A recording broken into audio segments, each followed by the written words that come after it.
अब जैसा कि हमने लास्ट वीडियो में देखा था कि लू चाबी से हिडन वॉल्ट को ओपन कर देती है और उसके पापा की चीज़ों को देखकर बहुत ही ज़्यादा इमोशनल हो जाती है। अब लू ने भी साकामोटो की शॉप ज्वाइन कर ली है और इस ऑर्गेनाइजेशन ने साकामोटो के ऊपर 1 बिलियन येन की बाउंटी डिक्लेयर की है। अब देखते हैं आगे। लू शॉपर 2 घंटे लेट आती है। शिन भाई अपना पूरा काम अकेला कर रहा होता है। भाई बहुत ही ज्यादा फ्रस्ट्रेटेड है और ऊपर से लू सामान को उल्टा सीधा जमा देती है और बोलती है क्या फर्क पड़ता है यार, कैसे भी रखो, शेल्फ में ही तो बस रखना है। शिन बोलता है कि सामान कस्टमर कैसे ढूंढेगा भाई, फिर बोलता है लगता है तुमने पहले कभी जॉब नहीं करी। ये बोलती है नहीं, मैं अपने पापा की हेल्प करती थी, जैसे कि लाश को दफनाने के लिए गड्ढा करना। शिन मोटा भाई से बोलता है ये यहाँ की पीस डिस्टर्ब कर रही है भाई, इसे यहाँ से निकाल देना चाहिए। लू बोलती है यहाँ कोई एटमॉस्फेयर ही नहीं है। मोटा भाई बोलता है कि यहाँ कोई बदतमीजी नहीं करेगा और लू तुम्हें लेट आने के लिए सॉरी बोलना चाहिए। शिन और लू शॉक हो जाते हैं मोटा भाई के बिहेवियर से। साकामोटो बोलता है ज्यादा शॉक होने की जरूरत नहीं है, अपना अपना काम करो। शिन को बोलता है तुम बाहर झाड़ू लगाओ और लू तुमने बंस बना लिया है। लू बोलती है मोटा भाई तो कुछ ज्यादा ही बात कर रहे हैं आज। शिन बोलता है मैंने इतने सालों में साकामोटो को इतना बात करते हुए पहली बार देखा है और ये तो बहुत ही कम बात किया करते थे यार और अपने मन में ही ज्यादा बात किया करते थे। आज तो ये कुछ ज्यादा ही बातें कर रहे हैं और साकामोटो जैसा लग ही नहीं रहा। फिर गेट से एक साकामोटो चलकर आता है दो साकामोटो। शिन और लू दोनों शॉक, हमारे ही जैसे। अब ये दूसरा वाला साकामोटो चुपचाप आता है और अपनी कुर्सी पर बैठ जाता है और पेपर पढ़ने लग जाता है। अब ये वाला बोलता है मेरा हमशक्ल और इस पर चाकू से हमला कर देता है और ये दूसरा वाला साकामोटो इसके गर्दन पर कटर लगा देता है। अब ये वाला भी इसके बंदूक लगा देता है। लेकिन वेट, दोनों एक दूसरे को जानते हैं और इस बंदे का नाम है नागुमो, जो कि किसी का भी रूप ले सकता है। ये साकामोटो की तारीफ करता है और बोलता है कि तुम अभी भी खतरनाक आदमी हो भाई। शिन शॉक्ड खड़ा होता है, बोलता है ये बंदा शक्ल कैसे चेंज कर रहा है और मैं इसका माइंड क्यों नहीं रीड कर पा रहा हूँ। और फिर इसको एक टपली पड़ती है। बोलता है मैंने नहीं सोचा था कि मैं तुम्हें इतना ज्यादा बेवकूफ बना पाऊंगा। शिन साकामोटो से पूछता है कि ये चूतिया कौन है। ये बताता है कि मैं साकामोटो का दोस्त ही हूँ और यहाँ पास के ही एक सुपरमार्केट में काम करता हूँ और मैं सिर्फ 18 साल का हूँ। शिन बोलता है दोस्ती साकामोटो से और वो भी तुम 18 साल के बंदे से। मोटा भाई बोलता है कि ये भी एक हिटमैन ही है और हमने साथ में ही स्टार्ट किया था और ये 18 का नहीं 27 साल का है। ये सुनकर ये दोनों इसकी और कुटाई कर देता है और अब ये बताता है कि साकामोटो पर एक बाउंटी है, वो भी 1 बिलियन येन की। लेकिन इन दोनों को अब भी बिलीव नहीं हो रहा है इस पे। ये बोलता है कि सच है भाई और ये JAA ने साकामोटो पर लगाई है। इतने में एक पिज्जा डिलीवरी वाला बंदा आ जाता है और ये बोलता है कि कुछ लोगों को ये बात ऑलरेडी पता चल चुकी है कि लेजेंडरी हिटमैन वापस गेम में आ चुका है। शिन डिलीवरी वाले बंदे का माइंड रीड कर लेता है। ये बंदा भी एक किलर है जो कि साकामोटो को मारने आया है। ये नागुमो को पकड़ लेता है और बोलता है कि कोई भी हिलेगा नहीं वरना ये मारा जाएगा।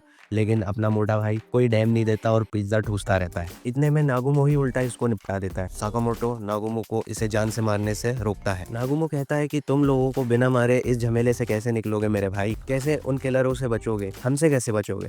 नहीं भाई मैं मजाक कर रहा हूँ। बोलता है वो भी क्या दिन थे और वहां से जाने लग जाता है। साकामोटो पूछता है कि मेरे मरने से किसको बेनिफिट होगा। ये बोलता है मुझे कोई आइडिया नहीं है, हम सिर्फ अपना मिशन कंप्लीट करते हैं। और एक बात यह है कि रिटायर हिटमैन होकर तुमने कुछ ज्यादा ही अटेंशन ग्रैब कर लिया है, तुमने डैन को निपटा दिया है, ये तो कुछ ज्यादा ही था मेरे भाई। और गाइज अगर आप लोग डैन के बारे में नहीं जानते हैं तो आप मेरी ये वाली वीडियो जरूर देखना, आपको पता चल जाएगा। अब लू पूछती है कि क्या उसके जैसे और भी बंदे हैं। ये बोलता है नहीं, इतने कमजोर लोगों को तो मैं नहीं जानता। और फिर ये डिलीवरी वाले किलर को उठा के नागुमो वहां से निकल जाता है। शिन उसके पीछे तो जाता है लेकिन नागुमो वहां से गायब हो जाता है। लू बोलती है हमें तो ये देश ही छोड़ देना चाहिए। और इतने में हम देखते हैं कि कुछ बंदे साकामोटो को स्क्रीन पर देख रहे होते हैं। जी हाँ, उस पिज्जा बॉक्स में कैमरा था। ये बंदे डिस्कस कर रहे होते हैं कि इस गेंडे पर इतनी बाउंटी कैसे है और वो काले बालों वाला बंदा तो और ही ज्यादा बेकार लगा मुझे। ये बंदा बोलता है क्या फर्क पड़ता है, लेकिन तुम्हें अपने आउटडेटेड के बारे में सोचना चाहिए मेरे भाई। और ये चढ़ जाता है। ये बंदा बोलता है कि हमें साकामोटो को अंडर एस्टिमेट नहीं करना चाहिए, तुम्हें उसे हराने के लिए उससे एक कदम आगे ही रहना होगा हर एक चीज में।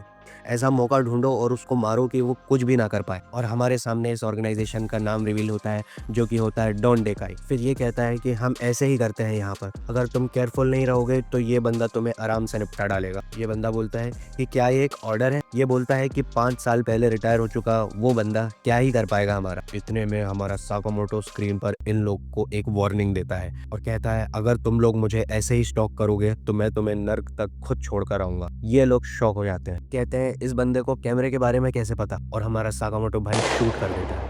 अब शिन साकामोटो से कहता है कि अगर नागुमो जो बोल रहा था वो सही है तो पिज्जा डिलीवरी वाले जैसे और भी किलर आ सकते हैं। ये बोलता है कि ज्यादा इस बारे में सोचने की जरूरत नहीं है, अब एनिमी के बारे में हम ज्यादा जानते नहीं है तो हमें दबकर ही रहना चाहिए। अब इसकी बेटी उसके पास आकर बोलती है कि मैं रेडी हूँ।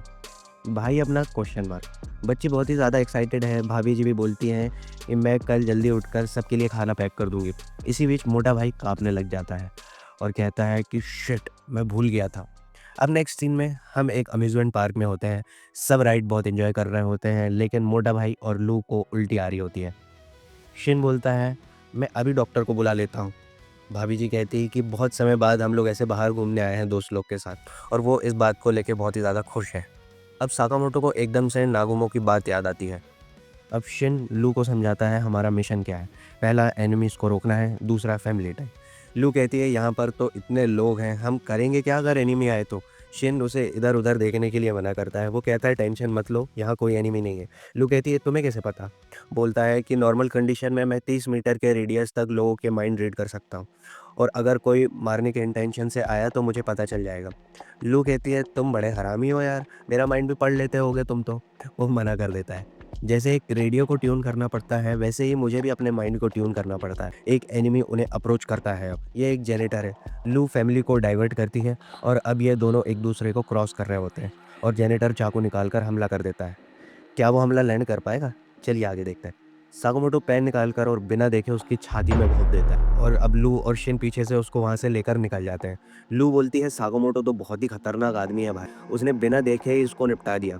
शिन बोलता है यही नहीं, उसने इतनी प्रिसाइसली उसे मारा कि उसके ऑर्गन या आर्टरी कुछ भी डैमेज नहीं हुई, और ये बंदा अब मरेगा नहीं। अब ये बंदा दूर से देख रहा होता है। बोलता है ये जेनेटर की बस की बात ही नहीं थी, लेकिन सागोमोटो को मानना पड़ेगा भाई।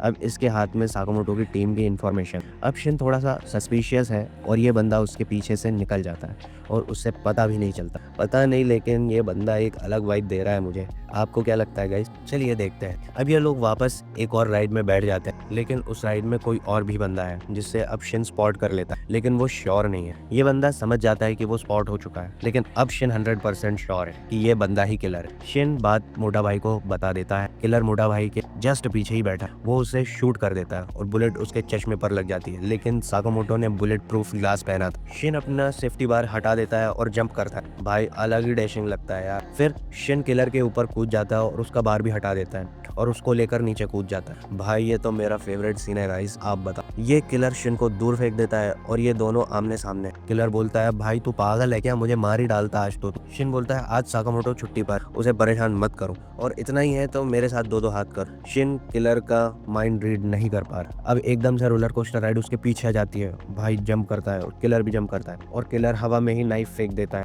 एक नाइफ तो भाई डॉज कर लेता है, लेकिन एक उसके पैर में लग जाता है। नाइफ पॉइजन्ड है, और उसका इफेक्ट स्टार्ट हो जाता है। किलर बोलता है ये पॉइजन उसने खुद बनाया है, और अब शिन मरने वाला है। शिन उठता है और कहता है कि इट्स नॉट ओवर येट मेरे भाई। किलर कहता है तेरी जैसी आंखें मैंने पहले भी देखी है।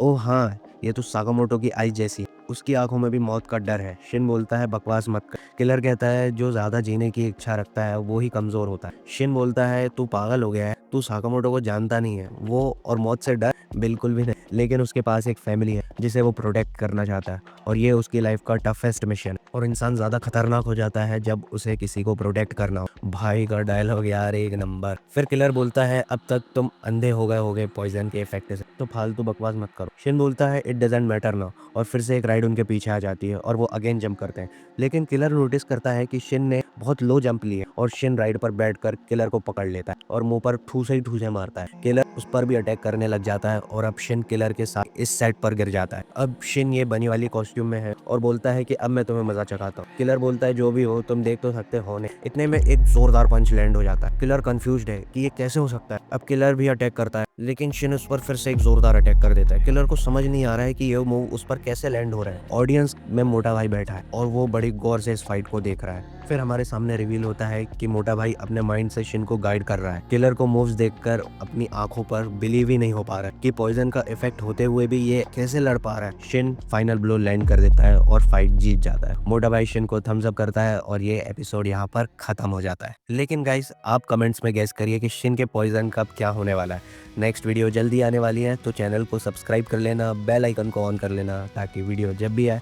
तो आप उसे देख सको। आप ये पहली वाली वीडियोस भी देख सकते हो, लिंक डिस्क्रिप्शन में। And that's my time guys, bye.